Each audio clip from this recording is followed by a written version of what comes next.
আয়াত ৩৯ وَكُلًّا ضَرَبْنَا لَهُ الْأَمْثَالَ وَكُلًّا تَبَّرْنَا تَتْبِيرًا।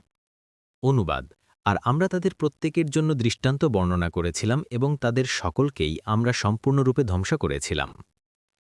আয়াত ৪০ وَلَقَدْ أَتَوْا عَلَى الْقَرْيَةِ الَّتِي أُمْطِرَتْ مَطَرَ السَّوْءِ أَفَلَمْ يَكُونُوا يَرَوْنَهَا بَلْ كَانُوا لَا يَرْجُونَ نُشُورًا। অনুবাদ, আর তারা তো সে জনপদ দিয়েই যাতায়াত করে যার উপর বর্ষিত হয়েছিল অকল্যাণের বৃষ্টি। তবে কি তারা এসব দেখতে পায় না? বস্তুত তারা পুনরুত্থানের আশাই করে না। তাফসির ১ নং ফুটনোটের বিবরণ, অর্থাৎ লুত জাতির জনপদ। নিকৃষ্টতম বৃষ্টি মানে পাথর বৃষ্টি। কোরআনের বিভিন্ন জায়গায় একথা বলা হয়েছে। হিজাজবাসীদের বাণিজ্য কাফেলা ফিলিস্তিন ও সিরিয়া যাবার পথে এ এলাকা অতিক্রম করত।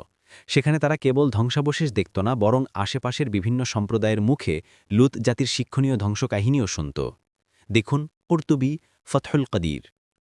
আয়াত ৪১ وَإِذَا رَأَوْكَ إِن يَتَّخِذُونَكَ إِلَّا هُزُوًا أَهَذَا الَّذِي بَعَثَ اللَّهُ رَسُولًا।